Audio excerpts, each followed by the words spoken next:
Dito tayo sa bayan ng Umingan, Pangasinan. So balikan ko lang tong 12 hectares na aking na-vlog dati, pero for sale pa rin hanggang ngayon. So 100 per square meter yung fix ng seller natin. So pag 120, sagot nila yung capital gain tax at yung estate tax kasi patay na yung kanilang magulang. So ito yung kanyang daan. So ito naman barangay road to, hindi naman siya right of way, barangay road, pero hindi pa siya na semento. Bayan to ng Umingan at sukat nito 12 hectares mahigit kausap ko naman yung seller natin dito. So tingnan natin kung ano to, parang pwede siyang gawing residential farm lot kasi eksakto kasi dun sa area yung kuryente. At the same time maganda tong gawing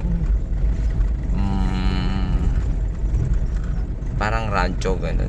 Pwede rin kasi 12 hectares na rin siya Tag mo nga lang hindi siya makikita sa labas ng highway, pero okay naman to.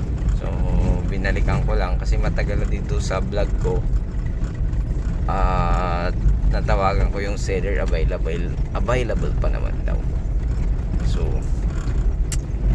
yan, mula dun sa cemented road hanggang dito, tapos mula sa highway yon siguro around 1 kilometer sabihin mo na from national highway. Tapos ito naman malapit lang naman, siguro sabihin mo ring 1 kilometer from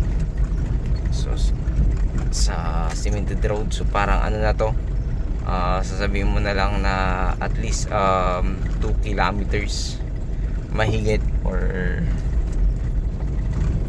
siguro mga ano to at least 2 to 3 2 to 3 kilometers na lang. So ayun, dito na tayo sa mismong ano. So yung property kasi end na nung mismong kuryente tsaka yung kalsada. So ayan, hanggang mag-alala, barangay road po ito, hindi naman siya private, hindi rin. Ganito talaga dito sa part na ito mga sir. So makita niya may mga kuryente ganyan. Ayan. So ayun, mali yata itong napasukan ko. Ay tama naman, kala ko mali na, kasi ito yung end na ng property, tapos doon na. So dito na diretso to naputol kasi to, pero yan yung talagang barangay road nya, naputol lang yung kahoy. So pero pag natanggal yan, okay naman, diretso ulit dun. So ayun, ito nga yun, ito nga yung ano natin, property na ating titignan. Yan, so ito yung barangay road. Ayan. So park muna tayo dyan, baka kasi hindi tayo makakyat doon. So kung makikita nyo, ito yung end ng barangay road, sakto dun sa property, papakita ko. So tinatabunan na nila, ibig sabihin inaayos na tong daan. Baka may pundo na siguro to, tinabunan na nila Ayan, yung kuryente, yan na yung end ng property. Ganda nito mga sir. Kagandahan nito ay ano to, kumbaga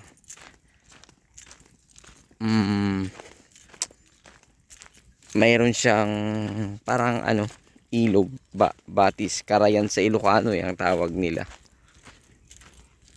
Ayan yung kuryente. So may kubo ang mga caretaker dyan nung nagpunta ako. So ito yung direksyon ng barangay road, pero hindi ko alam kung kung hanggang saan yan. Pero dito na kasi yung property, ito na. So okay naman na kasi dito na yung property. Itong part part na yan hanggang dyan sa baba. Ay, madilim. Ayan, part na yan ng property. Ayan. So, ayan na yung part ng property. Tapos ito yung barangay road. Saktong-sakto kasi itong barangay road eh. So, ulitin ko dating ano to eh.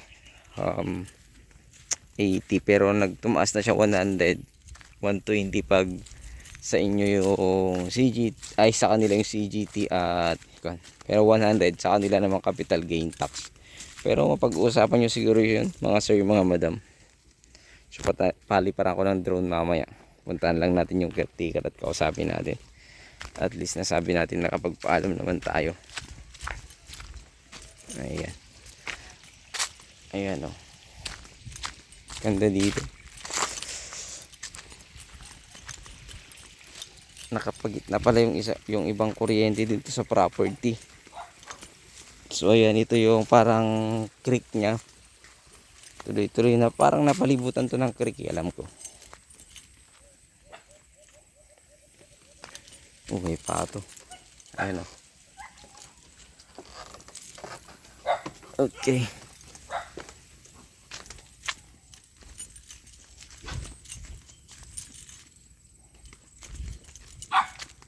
Cool, bigat. Kasapin ko muna yung caretaker. Pagpaalam natin. Kasi hindi niya alam na pumunta tayo. Kasali atan niya, Kal. Diyan sa banda nito. Genti sa Bajay. Andadan, kaltalong andadan. Ata kasali atan. Oh, sali atan ganito law. Ayan ti kanya, ayan ti creek. So naka Aji sa ba? Ano na? ay bangi radya yan. Oh, bangir radyo. Ada ti banda nito jumun. Atoy, tapos nagpakasangat lang dito. Tubos yoy. Ay, wen. Dati ni di pa panamlang. Ay, ti Milina ngayon, Kal. Ay, ti Milina Jay. Ano na? Hanay. So, hindi nakapungan ti kalsada na ngayon, Kal, Jay. Wait. Iji banda Jay. Oh. Iji ti nakapungan garod. Ang hanga dayta niya. Kapung tuna pa Ita ti nakapungan. Kasi. Kada dyan, dalan nga na. Garamin mo lang dalan nila. Tuktok na. So, doon yung nakaunan, no? Tapos, kuryente, dito na. So, yan, yung sa burol doon kasali pa, no, Kal? Oo. Kada burol. Sali Kung di banda dyan di kawan na. May mahugani si kuya dito. Dati ni tiki ingkang kita nga banda nito. So, 4 kayong tinat niya, Kal. 4. Adi ni ti patinggan ni data ni ku aja lungboy nga dyan ng isait. Kukuha na pa aja. Ijayan, Kal. Oo. Tapos, Dati ti boundary dati igin na ito. ato yan, niya. Sa bali. Pasyara magkaroon, Kal. Tatarakan kan sa kalkalding, anay. Uy, nadakalding ko nga ako nga. Bulot mo. Manok kalding mo kaya yun. Kaya nga rin na tayo di walo nga. Baka di ko nagtutudaw. Yun lang pag nag-alaga ng kambing pag tag-ulan kasi kalaban talaga ulan. So ito yung boundary niya pag ganun. Pag ganun na, Kal. Hanggang dun sa may Milina na yun. Ayan. Yan yung na yan, tapos hanggang doon sa may Milina yan, 12 hectares to eh, mahigit. So yan yung sinasabing na may kuryente na pinadaan dito sa property hanggang dyan. So pasyalin natin. So yan, hindi na tayo makaano doon kasi binakuran ni kuya tong ano sa kambing niya. Ano kasi siya eh, matawag doon, hindi sila nakatali. Ayan, hanggang dyan sa Milina na yan. Masyadong ano. Ayan yung Milina na yan. Pag ganun pa siya. So 12 hectare ko na lang ng drone para po makita ninyo mamaya. Pero may vlog ako nito. Sisend ko po sa inyo. Napasya lang ko itong mga ano niya. Kasi sa ngayon hindi natin mapunta kasi binakuran ni tatay dito. Doon naman di tayo makapunta doon. Pero hanggang dyan siya sa burol na yan. Ganda to. May mga mangga-mangga din dyan sa likod dyan. Papaliparan ko na lang mamaya ng drone. At least may idea naman ako nito kasi dati na ako pumunta rito. So hanggang yan, pag ganun siya. Medyo ano lang ngayon, makuhan kasi yung araw. Pero pag ganito makikita mo naman yung ganda ng property. Ayan. So maganda dito, burul-burul lang. May mga creek-creek kasi siya. Parang nakapalibot. So doon may mga mangga din dyan. Alam ko nasa 15 mango trees yan. Yan. May mangga siya dyan. Tapos pag ganun may rice land pa doon. So maganda to rancho. Gawing alagaan ng mga hayop, baka, ganun, kambing. So pag ano siguro hindi na pa pwede to pag sa mga piggery ganun, tsaka poultry, hindi na siya pwede. Medyo madilim pag ganito na lang. Ayun, papaliparan na lang natin ng drone ito mga sir, mga madam. 12 hectares ito. So at the same time, yung link nung una kong video dito isi-send ko na lang sa inyo, at least ma-update lang natin ito. So 12 hectares mahigit, tapos 100 per square meter. So yung last price niya, yun yung last price na sinasabi ng seller natin. 120 kasi ang asking price niya. So para mas mabilis, 100. Sagot lang niya is agent P. Yun lang yung sabi niya. Sa 120 kasi nakapaloob na dun yung kanyang ano, kumbaga capital gain tax tsaka ibang babayarin. So ito yung part. Ayan. Medyo madilim lang kasi mga sir. Ayan, mas maliwanag konti. Ayan. Kasi yung araw na ano na sinag niya. So ayun muli, ito pong yung lingkod agent Joel. Sana magustuhan niyo po yung property na ito. 12 point something. Ilaano ko na lang kasi nasa kausap ko naman yung seller natin. So ayun muli, maraming salamat. Ito pong yung lingkod agent Joel. God bless you all. Abangan niyo po yung aerial view nito. God bless you all. Ayun. Hanggang dito lang pala siya. Ito. Tapos pag ganito, hindi nakasali to. So dito diretso yan pag ganon hanggang dun. So dun pala yung malapit sa daan. Papakita ko. Hindi pala dito. Ayan. So mula dyan pag ganon hanggang dun. Kasi yung kondong kasali yung burol. So pag ganon siya. So pakita ko lang mga sir. Nakikidaan lang pala sila dito. So dun sa kabila naman, dun sa kabilang likod niya, may 4 daw na tao dun na pwedeng bilhin na right of way. Pero ito pwede namang i-develop mo na lang to. Mas madaling i-develop to.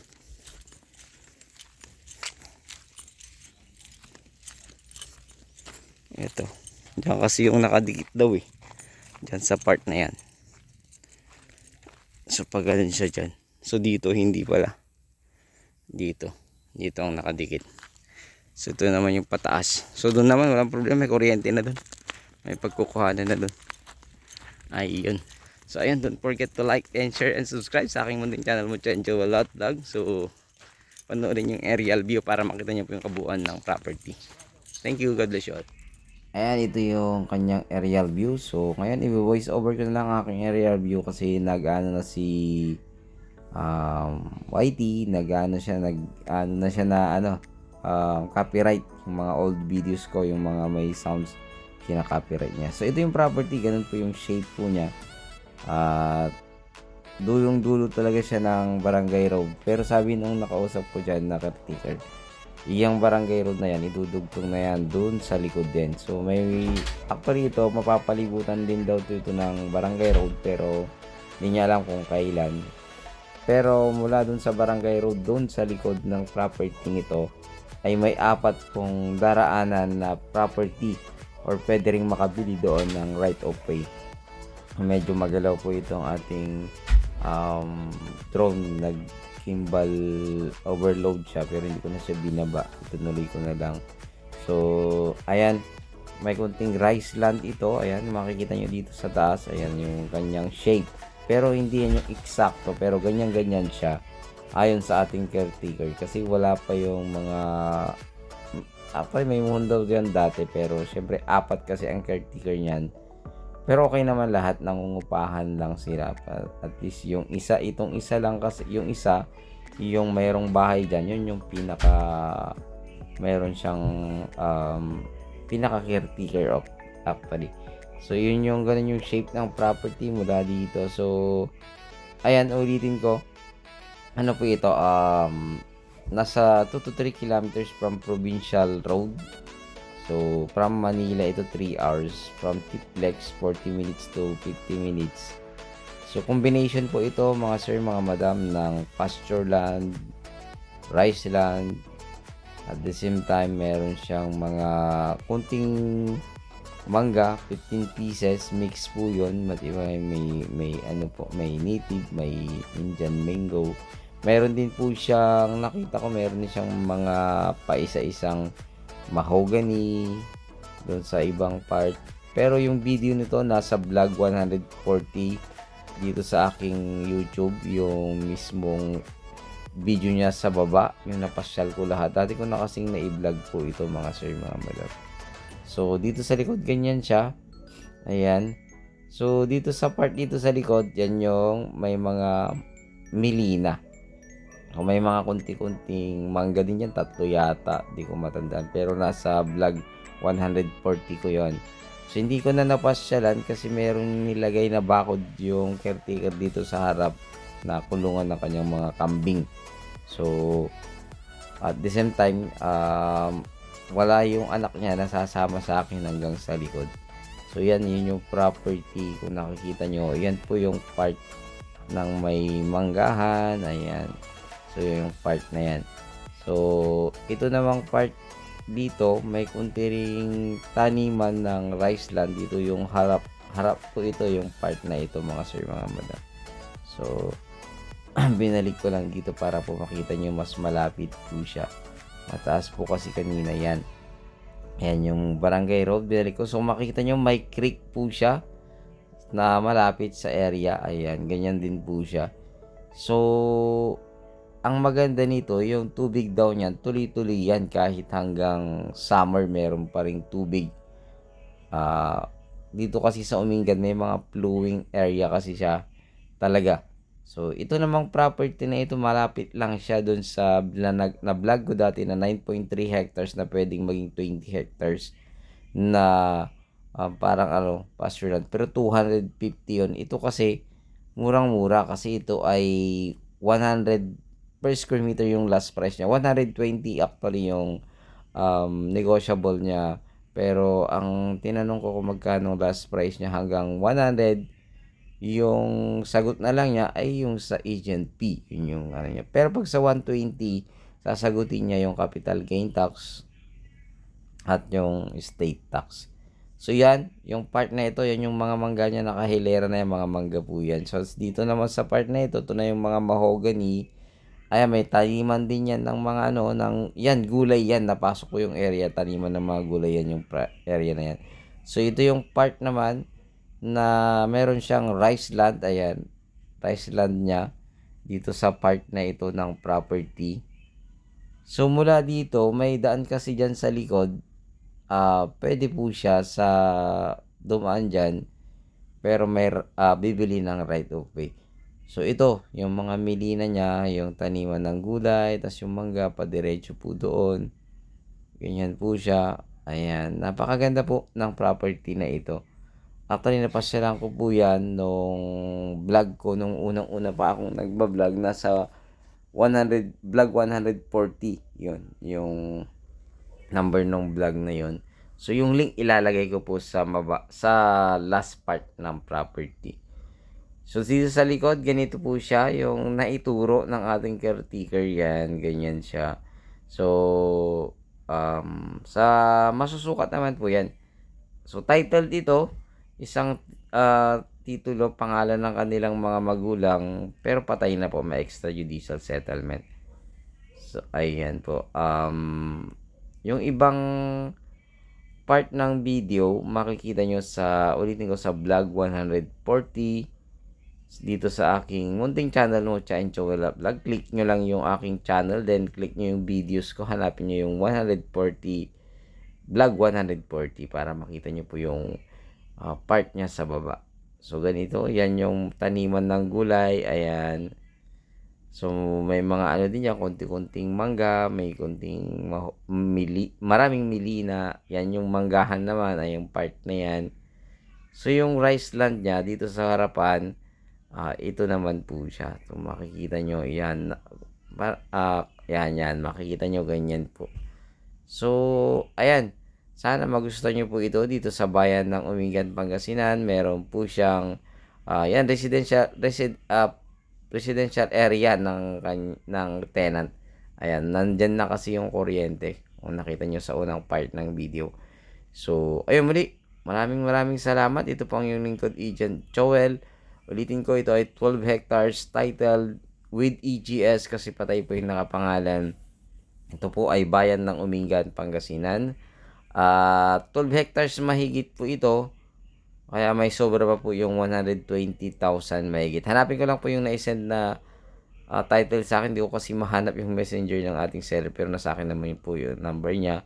So kung ito po ay magustuhan nyo, tawagan nyo lamang po ako at mag-set tayo ng araw. Pasyalan po natin. At the same time, ma-message ko po ang ating seller kasi wala po siya dyan. Nasa Maynila po. So ayun. Wag po kayong mag-atubiling tawagan po ako kung ito po ay magustuhan po ninyo. At wag kayong magsawang makinig sa aking mga voice over kasi ito na yung gagawin ko kasi nga iniunti-unti na ni YouTube na kinaka-copyright yung mga ibang sounds. So ayun, maraming salamat. God bless you all.